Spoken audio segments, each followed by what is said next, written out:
Por el expediente de 2141/2021 tiene la palabra el diputado Claudio Delle Carbonara. Gracias, señor presidente. Desde el inicio de la pandemia nosotros hemos presentado una serie de proyectos para dar respuesta a la emergencia, sin contar todavía con el acompañamiento de los bloques mayoritarios.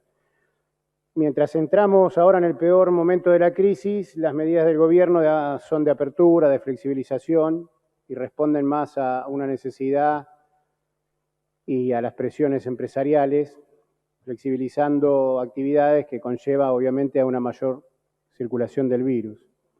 En su momento denunciamos que la cuarentena como única herramienta carecía de una planificación que permitiera detectar y aislar tempranamente cuando el virus aún estaba en una fase más controlable. Decíamos cuarentena sin GPS, pero también una cuarentena de clase. ¿Y por qué lo decíamos? Porque el gobierno decide habilitar hasta actividades que no son esenciales. Obviamente que esto no tiene otro fin que garantizar la rentabilidad empresaria, pero al mismo tiempo prohíbe a quienes subsisten con changas o son cuentapropistas poder ganarse el pan. Propusimos la reconversión de ramas de la industria para producir los insumos necesarios para el equipamiento, en clínicas, en incremento de los testeos, el nombramiento de personal con todos los derechos laborales y obviamente la centralización del sistema de salud para que todos los recursos disponibles puedan estar bajo la órbita estatal con el control de trabajadores y la comunidad para que se distribuyan esos recursos según la necesidad y no según quién los puede pagar o no.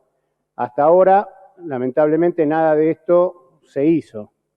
La capacidad de camas no ha cambiado significativamente.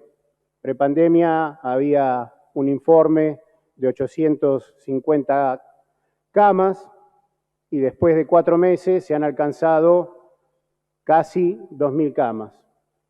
Sin embargo, como sabemos, el nivel de ocupación ya es del 65% o más. Sin ir muy lejos, la unidad de terapia intensiva del Hospital San Martín de esta ciudad hoy ya está completa para COVID. Entre los trabajadores de la salud, ni hablar, el aumento de los contagios es tremendo.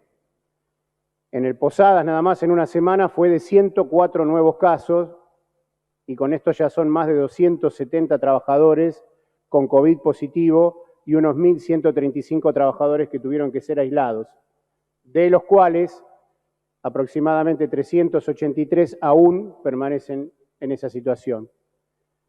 Los contagios entre los trabajadores de supermercados o de la industria alimenticia, de comercio, de diferentes ramas, crecen sin parar.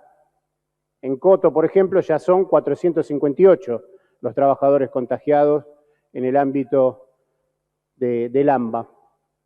La mayor circulación del virus, obviamente, significa mayor riesgo para los sectores vulnerables, sobre todas las cosas.